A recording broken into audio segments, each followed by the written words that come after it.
है गाइस, नमस्कार। स्वागत है आप सभी का। मैं आपके साथ उत्कर्ष मिश्रा और आपका स्वागत है आपके अपने official NRC tutor YouTube channel पर। और आज से एक नया पर हम एक कोर्स स्टार्ट करने चल रहे हैं। और जैसे कि मैंने आपको बताया था दिवाली के बाद से जो फ्री ऑफ कॉस्ट क्लासेज हैं प्रैक्टिस सेट की, सीटेट एंड टेट की, उसकी जो पूरे क्लासेज आपको पर डे मिलेंगी। प्रैक्टिस आपकी कराई जाएगी। जो आपके प्रैक्टिस सेट्स होते हैं ये 1 बाय 1 एक एक प्रैक्टिस सेट आपको पर डे कराए जाएंगे। तो आज ये जो है बाल विकास और शिक्षा शास्त्र का पहला प्रैक्टिस सेट है। ठीक है, आपको देखने मिलेगा और बिल्कुल नए प्रश्नों के साथ होगा। प्रीवियस ईयर के भी इसमें प्रश्न रहेंगे और नए प्रश्नों के साथ आपका पूरा प्रैक्टिस कराया जाए, जिससे कि आप सभी लोग जो है अब विषयवार अपने सब्जेक्ट में, अपने विषय में, सीटेट और टेट में अच्छे मार्क्स आप अर्जित कर सके, अच्छे नंबर आप ला सके। और ये पहली क्लास है, डेली बेसिस की क्लास है, फ्री ऑफ कॉस्ट है। पेड क्लास जो होती है मेरी वो तो अलग ही है, उसका पेमेंट करने के बाद आपको क्लासेस मिलते हैं, लेकिन ये फ्री ऑफ कॉस्ट है, निःशुल्क रहेगा सभी लोगों के लिए। जो जी अच्छा, ये मैंने प्रक्रिया इसलिए शुरू करी क्योंकि बहुत सारे ऐसे स्टूडेंट्स होते हैं जो फीस देने में असमर्थ होते हैं। उनके पास इतना रुपया नहीं होता कि वो फीस पेमेंट करके कहीं अपना अध्ययन कर सकें। तो बेसिकली उनके लिए ये फ्री ऑफ कॉस्ट रहेगा, वो फ्री में पढ़ सकते हैं, प्रैक्टिस सेट को सॉल्व कर सकते हैं। ठीक है, तो चलिए लेट्स गो स्टार्ट करते हैं आज का पहला प्रैक्टिस सेट। एंड डेली आपको मिलती रहेंगी। एंड वीडियो के लिंक को मैक्सिमम शेयर कर देना जितने भी आपके पास सोशल ग्रुप्स या फिर आपके कांटेक्ट में जो अन्य लोग होंगे जो कि सीटेट या टेट की प्रिपरेशन करते हैं, central teacher eligibility test and teacher eligibility test का, सबके पास शेयर कर देना ताकि वो लोग भी प्रैक्टिस सेट करके अच्छे से मार्क्स अर्जित कर सके एग्जामिनेशन में। अब यहाँ पर जो सबसे पहला प्रश्न है वो ये है कि प्राथमिक स्तर पर एक शिक्षक में निम्न में से किसे सबसे महत्वपूर्ण विशेषता मानना चाहिए। अब यहाँ पर चार ऑप्शन दिए हैं, जैसे कि धैर्य और दृढ़ता। बी ऑप्शन है शिक्षण पद्धतियों और विषयों के ज्ञान में दक्षता। सी ऑप्शन है अति मानक भाषा में पढ़ाने की दक्षता और चौथा है पढ़ाने की उत्सुकता। तो इनमें से क्या सही है? देखिए, जब भी आप एग्जामिनेशन साल में या एग्जामिनेशन रूम में बैठे, अपने माइंड को थोड़ा एकाग्रचित करके, ठीक है, प्रश्नों को पढ़ें, क्योंकि प्रश्न में ही उत्तर निहित होता है। यदि आप प्रश्नों को आप अच्छे से बी केयरफुल्ली, आप थोड़ा कंसंट्रेशन लगाकर आपने क्वेश्चन को पढ़ा है, प्रश्नों को पढ़ा है, तो आपको जो आंसर है उसका आंसर कौन सा ऑप्शन सही है, द राइट आंसर, तो वो आपको मिल सकता है। देखिए यहाँ पर स्पष्ट पूछा है, मैं रिपीट करता हूँ कि प्राथमिक स्तर पर एक शिक्षक में निम्न में से किसे सबसे महत्वपूर्ण विशेषता मानना चाहिए? क्या ये जिसके पास धैर्य और दृढ़ता हो उसको, या फिर शिक्षण पद्धति और विषयों के ज्ञान में जो दक्ष हो, जिसको अच्छी खासी जानकारी हो, उसे मान सकते हैं? या फिर जिसको अति मानक भाषा में पढ़ाने की दक्षता है, यानी कि जिनको मानक भाषा में पढ़ाने की जानकारी है सिर्फ वही हो सकते हैं, या फिर पढ़ाने के उत्सुक लोगों में? तो यहाँ पर ए इज द राइट आंसर, धैर्य और दृढ़ता। देखिए, प्राथमिक स्तर पर शिक्षक में सबसे महत्वपूर्ण विशेषता धैर्य और दृढ़ता होनी चाहिए, क्योंकि जिससे कि शिक्षक किसी भी परिस्थिति में किसी भी छात्र या छात्रा की सहजता से उनकी समस्याओं का समाधान कर सके, उनके जो प्रॉब्लम्स है उसका सलूशन को फाइंड आउट कर सके, और उसको वो उसके लिए सहायक बन सके। ये जो प्रैक्टिस सेट है प्राथमिक स्तर का है, अपर प्राइमरी स्तर का नहीं है। ठीक है, ये बात भी आप ध्यान में रख के चलिएगा। अब यहाँ पर नेक्स्ट अगला प्रश्न है, थोड़ा प्रश्न ये बड़ा है। एक शिक्षक अपने लोकतांत्रिक स्वभाव के कारण विद्यार्थियों को पूरी कक्षा में कहीं भी बैठने की अनुमति देता है, और कुछ विद्यार्थी एक साथ बैठते हैं और चर्चा करते हैं, यानी कि सामूहिक पठन करते हैं, सामूहिक अध्ययन करते हैं। कुछ चुपचाप बैठकर अपने आप पढ़ते हैं। अब उसमें क्या हुआ कि एक अभिभावक को यह पसंद नहीं आता। इस स्थिति से निपटने का निम्न में से कौन सा तरीका सबसे बेहतर हो सकता है? देखिए, प्रश्नों को आपने बी केयरफुली रीड करा, आपने देखा, समझा। ना समझ में आता हो बिल्कुल वीडियो को पॉज करना, कोई चार्जेस आपसे नहीं लिए जा रहे। एक बार में नहीं समझ में आती है, रिपीट करो, आप 10 बार देखो, 15 बार देखो, पैसा नहीं लग रहा है। ठीक है, अब यहाँ पर ऑप्शन है, पहला ऑप्शन है कि अभिभावकों को प्रधानाचार्य से अनुरोध करना चाहिए कि उनके बच्चे का जो अनुभाग है वो बदल दे। दूसरा ऑप्शन है अभिभावकों को शिक्षक पर विश्वास व्यक्त करना चाहिए और शिक्षक के साथ समस्या पर चर्चा करनी चाहिए। ठीक है, सी ऑप्शन अभिभावकों को उस विद्यालय से अपने बच्चे को निकाल लेना चाहिए। ये तो बिल्कुल गलत है, भाई ऐसा तो हो नहीं सकता। डी ऑप्शन है, अभिभावकों को प्रधानाचार्य से शिक्षक की शिकायत करनी चाहिए। कंप्लेंट की बात कहीं नहीं कर सकते आप। निगेटिविटी जहां पर आपको, जिस ऑप्शन में आपको नकारात्मकता देखने को मिल जाए, वो हमेशा गलत होता है, ध्यान रखना। तो ये दो तो ऐसे ही गलत हो गए। अब बचे दो ऑप्शन, ए और बी। तो इसमें B is the right answer. अभिभावकों को शिक्षक पर विश्वास व्यक्त करना चाहिए और शिक्षक के साथ समस्या पर डिस्कस करना चाहिए।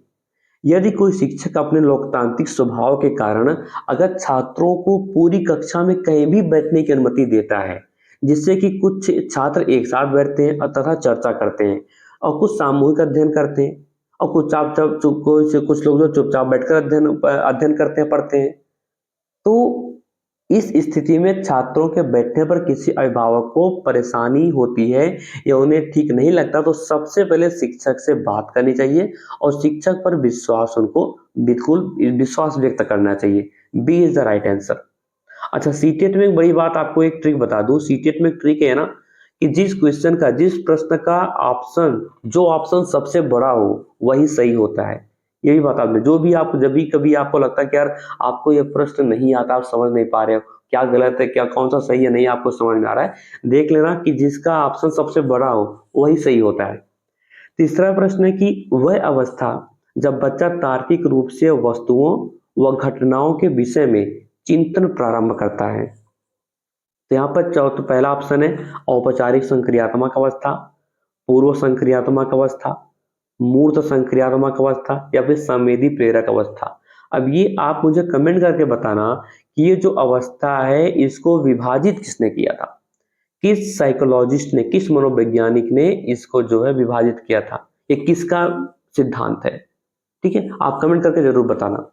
तो यहाँ पर सी इज द राइट आंसर, मूर्त संक्रियात्मक अवस्था। देखिए, मूर्त संक्रियात्मक अवस्था में बच्चा किसी वस्तुओं और घटनाओं के विषय में चिंतन प्रारंभ करता है और इस अवस्था का जो प्रसार है वो 7 से 11 वर्ष तक है, 7 से 11 वर्ष के बीच में है। इस अवस्था में बच्चा जो तार्किक चिंतन है और वस्तुओं को समझने योग्य हो जाता है, यानी कि वो तार्किक चिंतन उसके अंदर डेवलप हो जाती है। और मनोवैज्ञानिक जीन पियाजे के अनुसार बच्चे में इस अवस्था में प्रमुख 5 योग्यताओं का विकास होता है। जो मूर्त संक्रियात्मक अवस्था है इसमें क्या 5 योग्यताओं का विकास होता है: संरक्षण, सांख्य बोध, संख्या बोध, क्रमानुसार वर्गीकरण और पारस्परिक संबंध की क्षमता। ये भी नोट कर लो, जो मैंने आपको पांचों पॉइंट्स अभी बताए हैं इसको भी आप नोट कर लो वीडियो को आपको बैक ले जाके, ठीक है। ये भी आपसे एग्जाम में पूछा जा सकता है। तो ये जो अवस्थाएं हैं ये जीन पियाजे ने इसका वर्गीकरण किया है, इसका आंसर मैंने आपको बता दिया। अब अगला प्रश्न है कि मन का मानचित्रण ये संबंधित है, किससे संबंधित है? साहसिक कार्यों की क्रिया योजना से, मन का चित्र बनाने से, मन की क्रियाशीलता पर अनुसंधान से या फिर बोध। बोध का मतलब होता है समझ। बोध का जो सेंस होता है हिंदी में वो होता है समझ। तो बोध या समझ को बढ़ाने की तकनीक से। इसका कौन सा ऑप्शन सही है, कमेंट करना। तो इसका C is the right answer, मन की क्रियाशीलता पर अनुसंधान से। क्योंकि मन का जो मानचित्रण है इसका अर्थ ये है कि मन की क्रियाशीलता पर अनुसंधान, मतलब कि किसी कार्य को करने से पहले उसकी एक रूपरेखा मन में बना लेना चाहिए। रूपरेखा मतलब एक ब्लूप्रिंट आपकी मेंटेलिटी में उपज जानी चाहिए। एक ब्लूप्रिंट सबसे, कोई भी आप कार्य कर रहे हो, ठीक है, तो उसका एक ब्लूप्रिंट सबसे पहले आपको प्रिपेयर करना चाहिए। तो सी इज द राइट आंसर। अगला प्रश्न है, विशेष रूप से प्राथमिक स्तर पर विद्यार्थियों की सीखने संबंधी समस्याओं को संबोधित करने का सबसे बेहतर तरीका कौन सा है? अब सबसे बेहतर तरीका आपको ढूंढना है। पहला ऑप्शन है महंगी और चमकदार सहायक सामग्री प्रयोग करना। क्या ये सही है? नहीं, बिल्कुल नहीं सही, क्योंकि भाई ऐसा तो है नहीं, हमें चमकदार और महंगी सामान को ही सबसे बेहतर नहीं कहना चाहिए। होता है लेकिन यही नहीं होता है। सरल और रोचक पाठ्य पुस्तकों को प्रयोग करना, कहानी कथन पद्धति का प्रयोग करना या फिर क्षमता के अनुरूप विभिन्न शिक्षण पद्धतियों का प्रयोग करना। तो आपको क्या सही लग रहा है इसमें? D is the right answer. क्षमता के अनुरूप विभिन्न शिक्षण पद्धतियों का प्रयोग करना। देखिए, प्राथमिक स्तर की बात करें तो प्राथमिक स्तर पर विद्यार्थियों की सीखने संबंधी समस्याओं को संबोधित करने का सबसे बेहतर तरीका है कि अगर किसी शिक्षार्थी को कुछ समझाना है तो उसके लिए एक नहीं बल्कि उसके क्षमता के अनुसार उसे विभिन्न शिक्षण पद्धतियों का प्रयोग करना चाहिए। अलग अलग शिक्षण पद्धतियों का प्रयोग करना चाहिए। क्या पता वो किस पद्धति से समझ जाए, सीख जाए, ताकि प्राथमिक स्तर के छात्र को पूर्ण रूप से समझ सके। वो जो भाई प्राथमिक स्तर का छात्र है बहुत बड़ा ज्ञानी तो है नहीं, तो प्राथमिक स्तर का छात्र है, उसको पहले एक तरीका से समझाओ, नहीं समझा, उसको अनदर मेथोडोलॉजी से समझाओ, कोई दूसरा शिक्षण पद्धति से समझाओ, उससे भी नहीं समझा तो तीसरी शिक्षण पद्धति से समझाओ। मतलब समझाने का जो तरीका है उसमें बदलाव लाते जाओ। क्या पता हो कि सरल तरीके से समझ जाए, कि सरल शिक्षण पद्धति से समझ जाए। जब तक वो समझ न जाए आपको शिक्षण विभिन्न शिक्षण पद्धतियों से आपको उसको समझाना होगा। क्योंकि एक बात बताऊं, जब आप एक बिहेवियर चीजें हैं, जब घर में एक छोटा बच्चा होता है, आपका छोटा सा बेटा होगा, बाबू होगा, कोई होगा, छोटा बालक, तो जब वो रोता है या फिर जब किसी वस्तु के लिए वो मतलब रोने लगता है, भाई मुझे यही चाहिए, तो आप उसको समझाते हो। उसको समझाने के लिए कई तरीकों का आप इस्तेमाल करते हो। आप उसको थप्पड़ भी लगाते हो, आप उसको डांटते भी हो, कुछ लोग उसको प्यार से समझाते हैं, कुछ लोग उसे कुछ बहाने सुलझाने के लिए समझाते हैं। तो हालांकि दंड का जो है प्रावधान नहीं होना चाहिए, थप्पड़ नहीं लगाना, डांटना नहीं है। उस बच्चे को समझाने के तरीकों में बदलाव लाना कि किस तरीके से वो समझ जाए। अगला तो D is the right answer इसका भी। अब अगला प्रश्न है, निम्न में से कौन सा शिक्षार्थियों में सृजनात्मकता का पोषण करता है? पहला ऑप्शन है प्रत्येक शिक्षार्थी की अंतर्जात प्रतिभाओं का पोषण के अवसर उपलब्ध कराना। दूसरा है विद्यालयी जीवन के प्रारंभ से उपलब्धि के लक्ष्यों पर बल देना। परीक्षा में अच्छे अंकों के लिए विद्यार्थियों की कोचिंग करना, या फिर अच्छी शिक्षा के व्यवहारिक मूल्यों के लिए विद्यार्थियों का शिक्षण। इसका ए इज द राइट आंसर, क्योंकि प्रत्येक विद्यार्थी में अंतर्जात प्रतिभाओं का पोषण करने और प्रश्न करने के अवसर उपलब्ध कराने से ही शिक्षार्थियों में सृजनात्मकता का पोषण होता है। मतलब उसको एकदम फ्रीडम दीजिए, प्रश्न बनाने के उसको चांसेस दीजिए, अवसर दीजिए, ताकि तब उसके अंदर क्या, तो उसके अंदर क्रिएटिविटी आएगी, सृजनात्मकता उसके अंदर आएगी, तभी जागृत होगी। तो प्रत्येक शिक्षार्थी की अंतर्गत प्रतिभाओं का पोषण करने के अवसर उपलब्ध कराना। अगला प्रश्न है जीन पियाजे के अनुसार, अच्छा एक प्रश्न आपके लिए कि जीन पियाजे कहाँ के निवासी थे? इसका आंसर आप कमेंट करके देना। जीन पियाजे के अनुसार निम्नलिखित में से कौन सी अवस्था में बच्चा अमूर्त संकल्पना, मूर्त संकल्पना नहीं है, अमूर्त संकल्पनाओं के विषय में तार्किक चिंतन करना आरंभ कर देता है? देखिए, अभी ये प्रश्न ऊपर भी आया था, यदि आप थोड़ा गेस करोगे ना, बैक मत जाना, रिवाइंड मत करना वीडियो को, अभी आप यही देखो, ये प्रश्न पहले भी आ चुका और उसी प्रश्न को रिपीट कर दिया दूसरे तरीके से पूछकर, कि तार्किक चिंतन अमूर्त संकल्पनाओं के विषय में तार्किक चिंतन किस अवस्था में प्रारंभ कर देता है? अब आप इसका आंसर आप देंगे। पहला है औपचारिक संक्रियात्मक अवस्था यानी कि 12 वर्ष एवं ऊपर। दूसरा है संवेदी प्रेरक अवस्था, जन्म से 2 वर्ष। तीसरा है पूर्व संक्रियात्मक अवस्था, 2 से 7 वर्ष। और चौथा है मूर्ध संक्रियात्मक अवस्था, 7 से 11 वर्ष। अब यहाँ पर आपको थोड़ा देखिए, अब यहाँ से भी प्रश्न बन सकता है, जैसे एग्जाम में पूछ लेगा कि मूर्त संक्रियात्मक अवस्था का जो वर्ष है वो कितने से कितने वर्ष के बीच माना गया है, जीन प्रेजेंट माना है तो 2 से 7 वर्ष। ये जो वर्ष होते हैं ना, इसको भी आप जरूर लर्न कर लेना, अपना याद कर लेना, अपने माइंड में बैठा लेना, क्या पता इससे भी संबंधित प्रश्न आपसे पूछे जा सकते हैं। तो इसका ए इज द राइट आंसर, औपचारिक संक्रियात्मक अवस्था, जो कि 12 वर्ष से प्रारंभ होता है, और ये जीन पियाजे के सिद्धांत ही हैं। अगला प्रश्न है, सीखना समृद्ध हो सकता है यदि कक्षा में अधिक से अधिक शिक्षण सामग्री का प्रयोग किया जाए, या फिर शिक्षक विभिन्न प्रकार के व्याख्यान और स्पष्टीकरण का प्रयोग करें, या फिर कक्षा में आवधिक परीक्षाओं पर अपेक्षित ध्यान दिया जाए। और डी इसका ऑप्शन है कि वास्तविक दुनिया से उदाहरणों को कक्षा में लाया जाए जिससे विद्यार्थी एक दूसरे से अंतःक्रिया करें और शिक्षक उस प्रक्रिया को सुगम बनाए। तो इसमें आपको क्या सही लग रहा है? देखो, एक मैंने आपको ट्रिक बताया था कि सीटेट में कभी कभी जब आपको ना समझ कि कौन सा इसका सही है ऑप्शन, तो जो बड़ा दिख जाए ऑप्शन उसी को टिक कर देना, आंख बंद करके उसको टिक कर देना। 100 में 95% सही होगा। तो इसका D is the right answer. भाई, सीखना समृद्ध हो सकता है यदि शिक्षक वास्तविक दुनिया से उदाहरणों को कक्षा में लाए तथा जिसमें विद्यार्थी एक दूसरे से अंतःक्रिया करें और शिक्षक उस प्रक्रिया को सुगम बनाए। क्योंकि जो शिक्षार्थी है वो वास्तविक दुनिया के उदाहरण को निरंतर देखता है और सुनता है।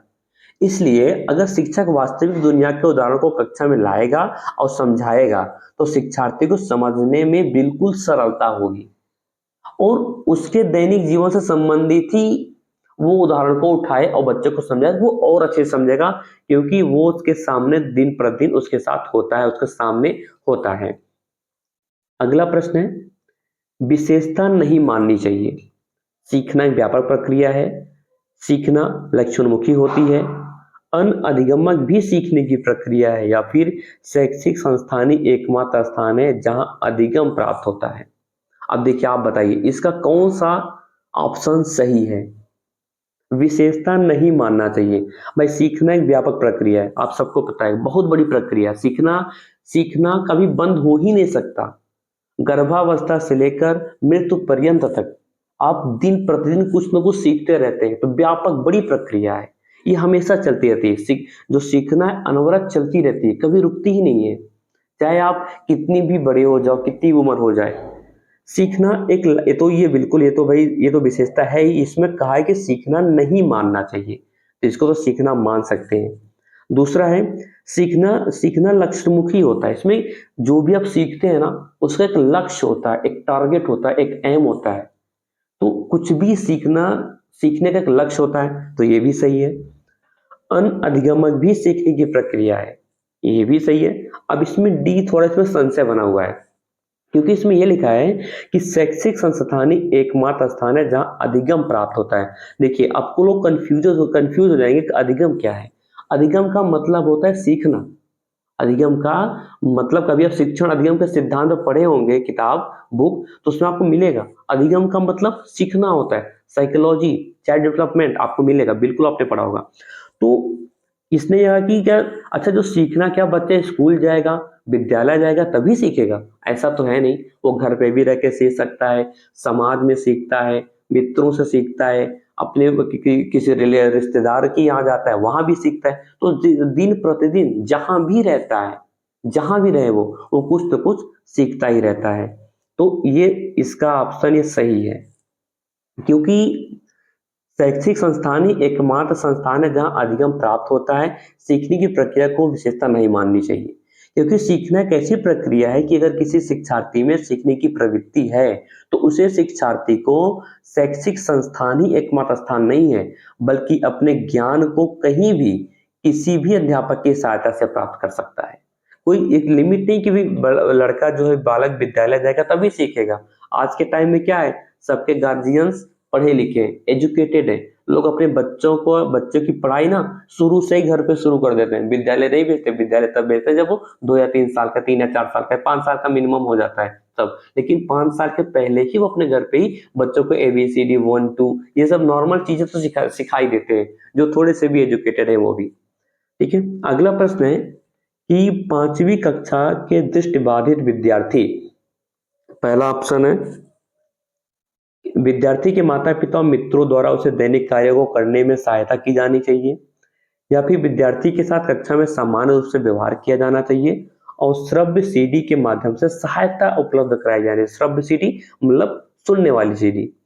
या फिर विद्यार्थी के साथ कक्षा में विशेष व्यवहार किया जाना चाहिए, या फिर विद्यार्थी को निचले स्तर के कार्य करने की छूट मिलनी चाहिए। अब इसमें क्या सही है, आप सबको अच्छे से पता है कि भाई कोई बालक यदि दृष्टिबाधित है, वो देख नहीं पा रहा है, दृष्टिबाधित है, देख नहीं पाता है, तो उस विद्यार्थी के साथ कक्षा में सामान्य रूप से व्यवहार किया जाना चाहिए। उसके साथ ऐसा व्यवहार मत करो कि वो अपने आप को विकलांग या हैंडीकैप्ड महसूस करे, अपने आप को असहज महसूस करे। उसके साथ ऐसा व्यवहार, अवांछित व्यवहार नहीं होना चाहिए कक्षा कक्ष में, ठीक है। आप जैसे ना सामान्य बच्चों से व्यवहार करते हैं एक टीचर, उनके साथ भी वैसा ही बिहेव करेगा और उस बच्चे के साथ, उस विद्यार्थी के साथ श्रव्य सीडी के माध्यम से उसको बिल्कुल उसके पढ़ाई करने में सहायता करेगा। अगला प्रश्न है, निम्न में से कौन सा बच्चे की सामाजिक मनोवैज्ञानिक आवश्यकताओं के साथ संबद्ध नहीं है? कभी कभी आप जल्दबाजी में संबद्ध है पढ़ लेते हो और आप गलत ऑप्शन टिक करके आ जाते हो परीक्षा में, एग्जाम में, ठीक, ऐसा मत करना। मैंने क्या कहा था स्टार्टिंग में भी, पहले आपको बताया था कि आप क्वेश्चंस को बी केयरफुली रीड करना, आंसर आपको ऑटोमेटिक मिल जाएगा। इसमें लिखा है कि बच्चे की सामाजिक मनोवैज्ञानिक आवश्यकताओं के साथ संबद्ध नहीं है, नहीं है, ये देखना आपको। पहला ऑप्शन है संवेगात्मक सुरक्षा की आवश्यकता, शरीर में अपशिष्ट पदार्थों का नियमित रूप से बाहर निकलना, सानिध्य, सानिध्य का मतलब होता है संगीत, संगति, संगत की आवश्यकता, या फिर सामाजिक अनुमोदन अथवा सराहना की आवश्यकता। अब इसका B is the right answer. भाई ये इसका क्या संबंध है, इस सामाजिक मनोवैज्ञानिक से इसका क्या संबंध है? कोई संबंध ही नहीं है। शरीर में अपशिष्ट पदार्थों का नियमित रूप से बाहर निकलना, इसका कोई सामाजिक जो मनोवैज्ञानिक सिद्धांत है या कुछ किसी से संबंध है? नहीं है। संवेगात्मक का संबंध है, संगत का संबंध है, सामाजिक अनुमोदन का, सराहना की आवश्यकता का संबंध है, लेकिन B is the right answer इसका। अगला प्रश्न है, वह कौन सा स्थान है, वह कौन सा स्थान है जहां बच्चे के संज्ञानात्मक विकास को सबसे बेहतर तरीके से डिफाइन यानी कि परिभाषित किया जा सकता है? विद्यालय एवं कक्षा पर्यावरण, सभागार, घर या फिर खेल का मैदान? इसका ए इज द राइट आंसर, विद्यालय एवं कक्षा पर्यावरण। क्योंकि ज्ञान से संबंधित विकास को सबसे बेहतर तरीके से परिभाषित किया जा सकता है, क्योंकि विद्यालय एवं कक्षा पर्यावरण ही एक ऐसा स्थान है जहां उस विद्यार्थी को ज्ञान संबंधी आवश्यकताओं और उसकी समस्याओं का निदान किया जा सकता है। इसलिए ए इज द राइट आंसर। आगे बढ़ते हैं, अगला प्रश्न है, डॉट डॉट डॉट को एक अभिप्रेरित शिक्षण का संकेतक माना जाता है। किसको माना जाता है? इन चारों में से किसको माना जाता है? इन चारों में से शिक्षक द्वारा दिया गया उपचारात्मक कार्य, या फिर विद्यार्थियों द्वारा प्रश्न पूछना, या फिर कक्षा में एकदम खामोशी, या फिर कक्षा में अधिकतम उपस्थिति। इसमें कौन सा ऑप्शन सही है? इसमें B is the right answer कि विद्यार्थियों द्वारा प्रश्न पूछना, इसको एक अभिप्रेरित शिक्षण का संकेतक माना जाए। जब बच्चे प्रश्न कब पूछते हैं? जब वो उनके अंदर वो अभिप्रेरित होते हैं, इंटरनली मोटिव होते हैं, तभी वो प्रश्न पूछे। यदि बच्चों को आप डरा धमका के रखोगे क्लास में, कक्षा में, तो कैसे आपसे पूछेंगे? टीचर से पूछ ही नहीं पाएंगे। तो विद्यार्थियों द्वारा प्रश्न पूछना ही अप्रेरित शिक्षण का संकेतक माना जाता है। अगला प्रश्न है, निम्न में से कौन सा बुद्धिमान बच्चे का लक्षण नहीं है? इसमें से वह जो प्रभावपूर्ण उचित तरीके से संप्रेषण करने की क्षमता रखता है, या फिर वह जो अमूर्त रूप से सोचता रहता है, या फिर वह जो नए परिवेश में स्वयं को समायोजित कर सकता है, या फिर वह जो लंबे निबंधों को बहुत जल्दी से रटने की क्षमता रखता है। इसमें D is the right answer. भाई रटंत विद्या तो होती नहीं है, कोई शिक्षण पद्धति है ये? कोई बुद्धिमान बच्चे की ये मेरिट है, लक्षण है? नहीं है। रटंत विद्या नहीं, समझने वाली विद्या बच्चों के अंदर हो। जो बुद्धिमान बच्चे होते हैं उनके अंदर समझ होती है, प्रभावपूर्ण और उचित तरीके से संप्रेषण, कम्युनिकेशन, बातचीत करने की क्षमता होती है। उनके अंदर अमूर्त रूप से वो उनके सोचने की क्षमता होती है बुद्धिमान बच्चों के अंदर। बुद्धिमान बच्चों के अंदर नए परिवेश में स्वयं को समायोजित कर सकने की क्षमता रखते हैं, लेकिन ये गलत है कि वह जो लंबे निबंधों को बहुत जल्दी से रटने की क्षमता रखते हैं। बल्कि इसी जगह यदि ये होता कि वह जो लंबे निबंधों को अपने मन से, अपने विचार अभिव्यक्ति से जल्दी लिखने की क्षमता रखते हैं, संप्रेषण करने की क्षमता रखते हैं, ये होता तो सही होता। लेकिन यहाँ पर रटने की बात आ गई, तो रटने तो ऐसा कोई बच्चों की, बुद्धिमान बच्चों के तो संकेत नहीं होते हैं। अगला प्रश्न है, इसमें अगला प्रश्न दिया है, बच्चे दुनिया के बारे में अपनी समझ का सृजन करते हैं, इसका श्रेय किसको जाता है? पावलोव, स्किनर, कोहलबर्ग या जीन पियाजे को। ध्यान से पढ़ना, बच्चे दुनिया के बारे में अपनी समझ का सृजन करते हैं। इसका श्रेय किसको जाता है? इसका श्रेय जाता है जीन पियाजे को, क्योंकि पियाजे ने कहा कि बच्चे दुनिया के बारे में अपनी समझ का सृजन करते हैं। ये स्टेटमेंट जीन पियाजे का है। जीन पियाजे का स्टेटमेंट मैं रिपीट करता हूं कि अब जीन पियाजे ने अपने स्टेटमेंट में ये कहा कि बच्चे दुनिया के बारे में अपनी समझ का जो है सृजन करते हैं, स्वयं करते हैं अपनी समझ का सृजन बच्चे। अगला प्रश्न है, कृतिका अक्सर घर में ज्यादा बात नहीं करती। कृतिका नाम की एक लड़की है, एक विद्यार्थी है, स्टूडेंट है। अक्सर घर में ज्यादा बात नहीं करती, लेकिन विद्यालय में वो काफी बात करती, बहुत बात करती है। इसका क्या मतलब है या क्या दर्शाता है? यह दर्शाता है कि शिक्षकों की मांग होती है कि बच्चे विद्यालय में खूब बात करें? नहीं, ये तो गलत है, बिल्कुल गलत है। दूसरा ऑप्शन है, कृतिका को अपना घर बिल्कुल नहीं पसंद है। तीसरा ऑप्शन, उसके विचारों को विद्यालय में मान्यता नहीं मिलती। चौथा ऑप्शन है, विद्यालय हर समय बच्चों को खूब बात करने का अवसर देता है। अब इसका C is the right answer, क्योंकि उसके विचारों को विद्यालय में मान्यता मिलती है। बहुत सारे बच्चे ऐसे होते हैं कि जहां उनकी बातों को मान्यता नहीं मिलती, तवज्जो नहीं मिलती, वो वहां पर बातें नहीं करते। हो सकता है कि कृतिका को उनके घर में भाई घर पे उसको तवज्जो नहीं, मान्यता नहीं मिलती होगी उसकी बातों को, लेकिन विद्यालय में उसकी बातों को मान्यता, महत्व दिया जाता है उसके विद्यालय में, तो वहां पर बात ज्यादा करती है। तो सी इज द राइट आंसर। भाई जिसको जहां महत्व ज्यादा मिलेगा वो व्यक्ति वही बात करेगा, वही अपने विचार को रखेगा। अगला प्रश्न है, एक शिक्षक को अपने विद्यार्थियों की क्षमताओं को समझने का प्रयास करना चाहिए। निम्नलिखित में से कौन सा क्षेत्र इस उद्देश्य के साथ संबद्ध है? कौन सा उद्देश्य संबंध है? सामाजिक दर्शन, मीडिया मनोविज्ञान, शिक्षा मनोविज्ञान या फिर शिक्षा समाजशास्त्र। देखिए यहाँ पर जो ऑप्शन सही है वो सी इज द राइट आंसर, शिक्षा मनोविज्ञान। क्योंकि शिक्षा मनोविज्ञान शैक्षिक परिस्थितियों में बालक के व्यवहार का अध्ययन करके शिक्षण अधिगम प्रक्रिया को सरल, सुगम और प्रभावी बनाने का विज्ञान है। इसमें शिक्षक अपने विद्यार्थियों की क्षमताओं को समझने का प्रयास करता है तथा और उसी अनुरूप उसमें सुधार करने का भी प्रयास करता है। इसलिए शिक्षा मनोविज्ञान के साथ ही इसका संबंध है। अगला प्रश्न है, सीखने की प्रक्रिया में अभिप्रेरणा क्या है? देखिए, पहला ऑप्शन, पिछले सीखे हुए को नए अधिगम से अलग करती है, शिक्षार्थियों को एक दिशा में सोचने के योग्य बनाती है, या फिर शिक्षार्थियों में सीखने के प्रति रुचि यानी कि इंटरेस्ट उत्पन्न करती है या रुचि का विकास करती है, शिक्षार्थियों की स्मरण शक्ति को पैना बनाती है। अब इसमें कौन सा सही है? आप सबको पता होगा सी इज द राइट आंसर, कि जो सीखने की प्रक्रिया है ये अभिप्रेरणा, इससे क्या होता है कि शिक्षार्थियों में सीखने के प्रति रुचि का विकास करती है। यदि जिन बच्चों के अंदर सीखने की क्षमता नहीं है और आप उनको प्रेरित करिए, उनको इंटरनली मोटिवेट करिए, आंतरिक रूप से उनको आप अभिप्रेरित करिए, तो उसके अंदर क्या रुचि का जो विकास है सीखने के प्रति वो उत्पन्न विकास करती है और उत्पन्न हो जाती है। अगला प्रश्न है, शिक्षा के क्षेत्र में पाठ्यचर्या एक शब्द है। इस पाठ्यचर्या शब्दावली डैश डैश की ओर संकेत करती है। किसकी ओर संकेत करती है? विद्यालय का संपूर्ण कार्यक्रम जिसमें विद्यार्थी प्रतिदिन अनुभव प्राप्त करते हैं, या फिर मूल्यांकन प्रक्रिया, या फिर कक्षा में प्रयुक्त की जाने वाली पाठ्य सामग्री, या फिर शिक्षण पद्धति एवं पढ़ाई जाने वाली विषय वस्तु। सो इसका ए इज द राइट आंसर। शिक्षा के क्षेत्र में पाठ्यचर्या शब्दावली विद्यालय का संपूर्ण कार्यक्रम जिसमें विद्यार्थी प्रतिदिन अनुभव प्राप्त करते हैं, इसी की ओर संकेत करती है।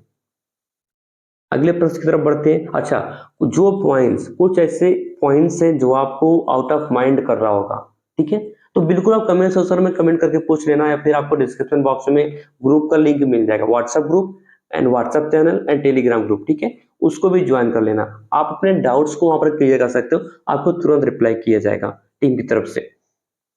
अगला प्रश्न है, निचली कक्षाओं में शिक्षण की खेल पद्धति मूल रूप से किस पर आधारित है? शिक्षण पद्धति के सिद्धांतों पर, विकास में वृद्धि के मनोवैज्ञानिक सिद्धांतों पर, शिक्षण के समाजशास्त्री सिद्धांतों पर, या फिर शारीरिक शिक्षा कार्यक्रम के सिद्धांतों पर। सो इसका B is the right answer. भाई निचली कक्षाओं में शिक्षण की खेल पद्धति मूल रूप से विकास एवं वृद्धि के मनोवैज्ञानिक सिद्धांतों पर आधारित है, न कि शिक्षण पद्धति के सिद्धांत और न कि शिक्षण के समाजशास्त्री सिद्धांत और न ही शारीरिक कार्यक्रम के सिद्धांत पर, बल्कि विकास एवं वृद्धि के मनोवैज्ञानिक सिद्धांत पर। अब थोड़ा मैं डिस्क्राइब कर दूं आपको ऐसा क्यों। देखिए, निचली कक्षाओं में शिक्षण की खेल पद्धति मूल रूप से विकास और वृद्धि में मनोवैज्ञानिक सिद्धांत पर आधारित है, क्योंकि छोटे बच्चों में सीखने, याद रखने और जानकारी का प्रतीक बनाने और उसके साथ ही साथ समस्याओं को हल करने की जो क्षमता है वो सामान्य स्तर पर होती है। इसीलिए निचली कक्षाओं में शिक्षण की खेल पद्धति मूल रूप से विकास और वृद्धि के मनोवैज्ञानिक सिद्धांत पर ही आधारित है। अगला प्रश्न है, एक बच्चा अतीत की समान परिस्थिति में की गई अनुक्रियाओं के आधार पर नई स्थिति के प्रति अनुक्रिया करता है। अब यह किससे संबंधित है? यह किससे संबंधित है? सीखने का प्रभाव का नियम, या फिर सीखने की प्रक्रिया का अभिवृत्ति नियम, या फिर सीखने का तत्परता का नियम। अच्छा, तत्परता, अभ्यास और प्रभाव का नियम किसने दिया था? ये आप नीचे कमेंट सेक्शन में कमेंट करके बताना। तत्परता, अभ्यास और प्रभाव, ये 3 नियम कौन दिया था? और गौण नियमों की संख्या कितनी है? प्रमुख नियम हो गया ये, गौण नियमों की संख्या कितनी है ये भी आप कमेंट करके बताना। या फिर सीखने का सादृश्यता नियम, चौथा ऑप्शन। सो आपको बता दूं, इसका जो राइट आंसर है वो D is the right answer. सीखने का सादृश्यता नियम। सीखने का सादृश्यता नियम के अनुसार एक बच्चा किसी नई परिस्थिति या समस्या के उपस्थित होने पर उससे मिलती जुलती अन्य परिस्थिति का स्मरण करता है, यानी कि उस स्थिति को, परिस्थिति को याद करता है, रिकॉल करता है, जिसे वह पहले भी अनुभव कर चुका है। वह उसके साथ वैसे ही प्रतिक्रिया करेगा जैसा कि उसने पहली परिस्थिति और समस्या के साथ की थी। तो इसीलिए सीखने की जो सादृश्यता का नियम है ये इसी से संबंधित है। अगला प्रश्न है, प्रतिभाशाली होने का संकेत नहीं है, इनमें से कौन सा? दूसरों के साथ झगड़ा करना, अभिव्यक्ति में नवीनता, जिज्ञासा, या फिर सृजनात्मक विचार। तो इसका ए इज द राइट आंसर है। भाई जहां पर मैंने आपको बताया था, जहां पर नेगेटिविटी आपको मिल जाए देखने को, हमेशा वो गलत है। तो संकेत नहीं है यहाँ पे पूछा है, तो दूसरों का झगड़ा करना या प्रतिभाशाली बच्चों के होने के संकेत बिल्कुल भी नहीं है। इसका ए इज द राइट आंसर। बहुत इजी क्वेश्चन था आपके लिए। अगला प्रश्न है, विशेष आवश्यकता वाले बच्चों को शिक्षा उपलब्ध कराई जानी चाहिए, किस प्रकार की सुविधा? विशेष विद्यालयों में विशेष बच्चों के लिए विकसित पद्धतियों द्वारा, या फिर विशेष विद्यालयों में, या फिर विशेष विद्यालयों में शिक्षकों द्वारा, या फिर अन्य सामान्य बच्चों के साथ।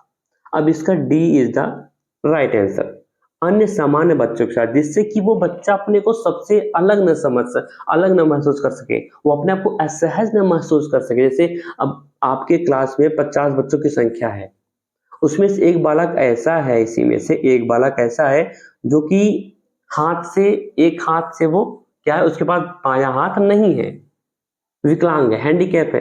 अब उस एक बालक को आप उठाकर किसी दूसरी कक्षा में जाकर बैठा दिए, अब वो अपने आप को बहुत हीन भाव से देखेगा, अपने आप को समझेगा, बहुत असहज फील करेगा, वो महसूस करेगा, उसके साथ भेदभाव हुआ, उसको ऐसा लगेगा, और फिर वो क्या होगा, डिमोटिव होगा, वो हतोत्साहित होने लगेगा, उसकी रुचि, उसका पढ़ने में मन नहीं लगेगा, उसके अंदर विघटन की भाव पैदा होगा। तो ऐसा ना करें। देखिए, जो राष्ट्रीय पाठ्यचर्या की रूपरेखा एनसीएफ 2005 है, यदि हम एनसीएफ 2005 की बात कर ले, देखिए यहाँ पर मैं क्लियर करता हूँ, एनसीएफ 2005 आप देख लो। एनसीएफ 2005 क्या कहता है कि समावेशी शिक्षा की संस्तुति की गई है इसमें, जिसमें सभी प्रकार के बच्चों, चाहे वो सामान्य वाले हो या विशेष वाले हो, उनको एक ही स्थान पर शिक्षा डी जाए। एनसीएफ 2005 ये स्पष्ट कहता है। तो इसका क्या है, इसका जो राइट आंसर है वो डी, अन्य सामान्य बच्चों के साथ, D is the right answer. अगला प्रश्न है, आकलन को उपयोगी और रोचक प्रक्रिया बनाने के लिए किसके प्रति सचेत होना चाहिए? अब किसके प्रति सचेत होना चाहिए आप बताइए। विद्यार्थियों को बुद्धिमान या औसत विद्यार्थियों की उपाधि देना, या फिर शैक्षिक और सह शैक्षिक क्षेत्रों में विद्यार्थी के सीखने के बारे में जानकारी प्राप्त करने के लिए विविध तरीकों को प्रयोग करना, या फिर प्रतिपुष्टि जिसको हम अंग्रेजी में फीडबैक कहते हैं, मैंने इंग्लिश में भी लिख रखा, फीडबैक देने के लिए तकनीकी भाषा का प्रयोग करना। अब इसमें राइट आंसर है B, B is the right answer. देखिए ये भी सबसे बड़ा ऑप्शन है, तो मैंने आपको बताया था जो प्रश्न आपको ना आए, ठीक है, सीटेट में, पेडागोजी में या बाल विकास में, बिल्कुल जो सबसे बड़ा ऑप्शन आपको मिल जाए ना उसी को टिक कर देना, सही निकलेगा। तो B is the right answer. आकलन को उपयोगी और रोचक प्रक्रिया बनाने के लिए शिक्षक और सह शैक्षिक क्षेत्रों में विद्यार्थी के सीखने के बारे में जानकारी प्राप्त करने के लिए कई तरीकों का प्रयोग करना चाहिए। विविध, विविध का मतलब होता है कई सारे, बहुत प्रयोग तरीकों का प्रयोग करना चाहिए। अगला ऑप्शन है डिसलेक्सिया, किससे संबंधित है? आपको एक टारगेट दो, अफेंजा, एक है अफेंजा। अफेंजा किससे रिलेट करता है आप हमें कमेंट करके बताना। अफेंजा जो है किस विकार से संबंधित है? तो यहाँ पर हालांकि डिसलेक्सिया है, डिसलेक्सिया किससे संबंधित है? गणितीय विकार, पठन विकार, व्यवहार संबंधी विकास या फिर मानसिक विकास। अब ये इसका B is the right answer, पठन विकार। देखिए डिसलेक्सिया का संबंध पठन विकार से है। इसमें बच्चा जो है, बालक या विद्यार्थी अक्षरों का पहचान नहीं कर पाता, जिसके कारण उसे पाठ्यपुस्तक पढ़ने में समस्या महसूस होती है। पठन विकास से जो जिन बच्चे को पढ़ने में समस्या आ रही है उसको समझ लो कि डिसलेक्सिया है, ठीक है। और डिसलेक्सिया, अफेंजा एंड डिस्प्रैक्सिया ये सब बहुत तेज एग्जाम में पूछा, सीटेट में तो खासकर पूछ लेता है, तो आप इसको अच्छे से खुद को प्रिपेयर करके जाना। अगला प्रश्न है भूमिका निभानी चाहिए किसको? अग्रोन्मुखी को, सहानुभूतिपूर्ण, तटस्थ या फिर नकारात्मक। अब इसका ए इज द राइट आंसर, अग्रोन्मुखी। देखिए बच्चों की सीखने की प्रक्रिया में माता पिता को अग्रोन्मुखी भूमिका निभानी चाहिए, अग्रोन्मुखी भूमिका निभानी चाहिए, ठीक है, क्योंकि उन्हें और अच्छा करने के लिए प्रोत्साहित करते रहना चाहिए। क्योंकि बच्चे जो है देखिए माता पिता के साथ ज्यादा समय बिताते हैं, व्यतीत करते हैं, घर पर ही उनका ज्यादा समय जाता है, इसलिए उनके साथ माता पिता जो है उनके साथ सामंजस्य करें, उनको प्रेरित करें। अगला प्रश्न है विकास कभी न समाप्त होने वाली प्रक्रिया है, यह विचार किससे संबंधित है? ध्यान से पढ़ना, विकास कभी न समाप्त होने वाली प्रक्रिया है। वृद्धि, वृद्धि कुछ समय बाद रुक जाती है, लेकिन विकास जीवन पर्यंत अनवरत चलता रहता है। वृद्धि रुक जाती है लेकिन विकास अनवरत जीवन पर्यंत चलता रहता है। तो ये प्रक्रिया किस विचार से संबंधित है? निरंतरता का सिद्धांत, एकीकरण का सिद्धांत, अंतःक्रिया का सिद्धांत या फिर अंतः संबंध का सिद्धांत। अब इसका ए इज द राइट आंसर, निरंतरता का सिद्धांत, क्योंकि जो विकास है वो निरंतर चलने वाली प्रक्रिया है। देखिए मैंने आपको जब डिस्क्राइब किया उसी में आपको इसका आंसर मिल गया होगा। तो निरंतर, निरंतर चलती रहती है, इसे निरंतरता का सिद्धांत इसे कहा जाता है। विकास कभी न समाप्त होने वाली प्रक्रिया है इसीलिए। अगला प्रश्न है सीखने की अंतर्दृष्टि सिद्धांत को किसने बढ़ावा दिया? सीखने की अंतर्दृष्टि सिद्धांत पावलोव ने दिया, जीन पियाजे ने, वाइगोस्की ने या फिर गेस्टाल्ट सिद्धांतवादी ने। देखिए अब जो गेस्टाल्ट सिद्धांतवादी थे इसमें कई सारे मनोवैज्ञानिक आते हैं, कोहलर, कोफ्का, वर्दीमर, 3 लोग आते हैं, 4-5 लोग हैं इसमें, लेकिन मेन मुख्यतः इतने ही है, कोहलर, कोफ्का, वर्दीमर, जिनको गेस्टाल्ट मनोवैज्ञानिक या फिर गेस्टाल्ट सिद्धांतवादी कहते हैं। कोहलर, कोफ्का, वर्दीमर, नाम नोट कर लेना, एग्जाम में पूछ सकता है, ठीक है। तो इसका कौन सा ऑप्शन सही है? इसका D is the right answer, gestalt सिद्धांतवादी। जो सीखने की अंतर्दृष्टि सिद्धांत है इसको जर्मनी के गेस्टाल्टवादी सिद्धांतवादियों ने ही बढ़ावा दिया था इसको। अगला प्रश्न है निम्नलिखित में से किस अवस्था में बच्चे अपने समवयस्क समूह के सक्रिय सदस्य हो जाते हैं, यानी कि एक्टिव मेंबर हो जाते हैं? प्रौढ़ावस्था, पूर्व बाल्यावस्था, बाल्यावस्था या फिर किशोरावस्था। तो इसका D is the right answer, किशोरावस्था, क्योंकि किशोरावस्था में बच्चे अपने समवयस्क समूह के सक्रिय सदस्य हो जाते हैं। वो सोशल वर्क में उनका इंटरेस्ट जग जाता है ठीक है, अपने समवयस्क लोगों के साथ वो इंटरेक्ट करने लगते हैं। अगला प्रश्न है की पहचान की, इसका थोड़ा समस्या हो क्योंकि इसका ऊपर की लाइन कट गई है, मैं पूरा प्रश्न आपको यहाँ पर पढ़ देता हूँ। इसका प्रश्न ये था कि बच्चों के बौद्धिक विकास की 4 विशिष्ट अवस्थाओं की पहचान की गई। ठीक है, ठीक है, बच्चों के बौद्धिक विकास की 4 विशिष्ट अवस्थाओं की पहचान की गई, तो ये कौन सी है? एरिक्सन द्वारा किया गया, स्किनर द्वारा किया गया, जीन पियाजे द्वारा, या फिर कोहलबर्ग द्वारा, किसके द्वारा पहचान की गई? तो इसका C is the right answer, Jean पियाजे द्वारा। आपको मैं अच्छे से डिस्क्राइब कर देता हूँ, चलिए नीचे यहाँ पर कैसे देखिए। बच्चों के बौद्धिक विकास की 4 विशिष्ट अवस्थाओं की पहचान पियाजे द्वारा की गई। पहला था संवेदीगामक। कौन सा था? संवेदीगामक काल, जिसका वर्ष कितना था? 0 से 2 वर्ष, 0 से 2 वर्ष। दूसरा था पूर्व संक्रियात्मक काल, पूर्व संक्रियात्मक काल, इसका कितना समय था? 2 से 7 वर्ष। कितना था? 2 से 7 वर्ष। अब तीसरा है मूर्त संक्रियात्मक काल। क्या था? मूर्त संक्रियात्मक काल, इसका समय 7 से 12 वर्ष था। कितना था? 7 to 12 ईयर्स। और फोर्थ एंड लास्ट था औपचारिक संक्रिया काल, औपचारिक संक्रिया काल, इसका समय कितना था? 12 से 18 वर्ष। ठीक है, तो इसका C is the right answer, Jean पियाजे। जीन पियाजे ने ही बच्चों के बौद्धिक विकास की 4 विशिष्ट अवस्थाओं की पहचान की। संवेदीगामक अवस्था, पूर्व संक्रियात्मक अवस्था, मूर्त संक्रियात्मक अवस्था और औपचारिक संक्रियात्मक अवस्था। तो आज का प्रैक्टिस सेट बाल विकास जो शिक्षा 7 का, वो 30 प्रश्न थे आपके, 30 नंबर ऑफ क्वेश्चन थे यहाँ पे, जिसका आपको बताया गया। और जो सेकंड क्लास है वो कल आपको मिल जाएगी। ओके, एंड वीडियो अच्छी लगी तो वीडियो को लाइक और शेयर करना बिल्कुल भी ना भूलना। जानकारी में कोई समस्या आपको कुछ समझ में ना आया हो, बिल्कुल मैं रिपीट बार बार कह रहा हूँ बीच में, जो भी पॉइंट्स आपको चीजें ना समझ आई हो, बिल्कुल आप कमेंट कर देना, आपको टीम की तरफ से त्वरित रिप्लाई की जाएगी और आपके समस्या का समाधान तुरंत किया जाएगा। चलिए दोस्तों, मिलते हैं अगले वीडियो में, तब तक के लिए bye bye and all the best.